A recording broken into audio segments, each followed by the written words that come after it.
Assalamualaikum warahmatullahi wabarakatuh. Perkenalkan, nama saya Siti Ade Nurmila. Dan saya Jelly Jennifer. Kami dari Program Studi Biologi Universitas Bangka Belitung.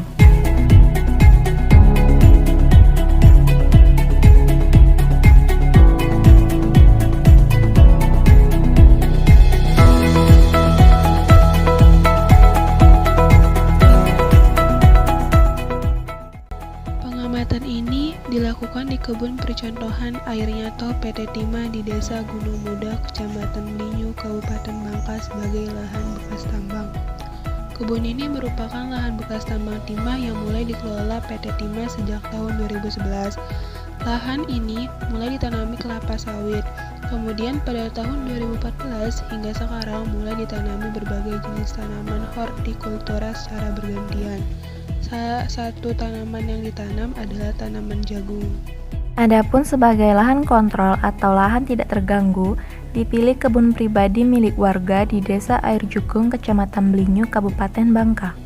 Menurut penuturan pemiliknya, kebun tersebut sudah beliau kelola selama 5 tahun dengan ditanami berbagai jenis tanaman, salah satunya ialah tanaman jagung. Parameter yang diamati adalah karakter tanah yang meliputi warna tanah dan tekstur tanah, serta karakter tanaman jagung yang meliputi tinggi tanaman, diameter batang, diameter tajuk, panjang dan lebar daun, serta luas permukaan daun.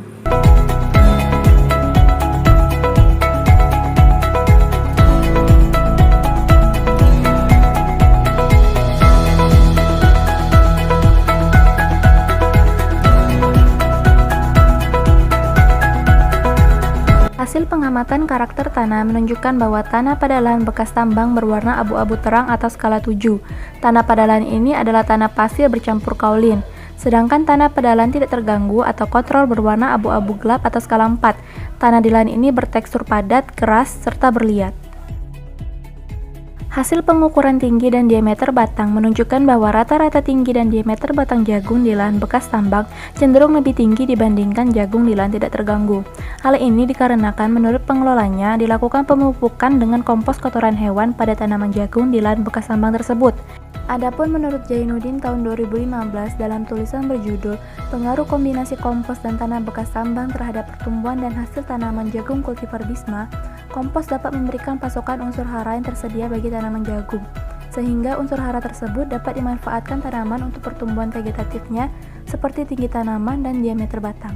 Berdasarkan hasil pengukuran, jagung di lahan tidak terganggu memiliki diameter tajuk yang lebih besar dibandingkan diameter tajuk tanaman jagung di lahan bekas tambang. Hal ini berhubungan dengan panjang daun tanaman jagung yang akan dibahas selanjutnya.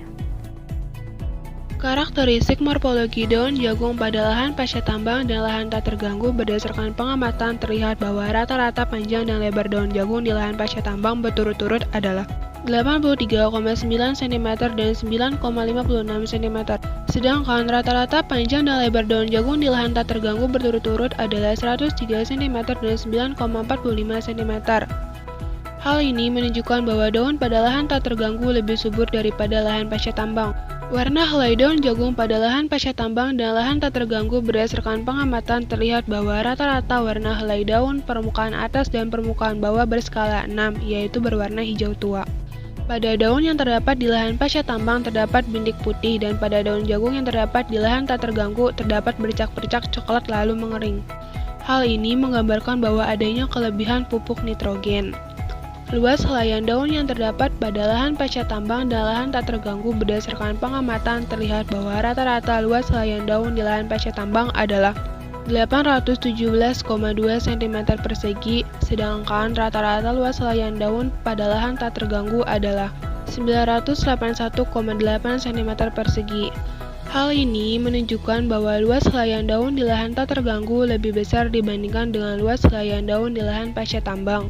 Ini disebabkan karena faktor yang mempengaruhi pertambahan luas daun, salah satunya adalah lingkungan.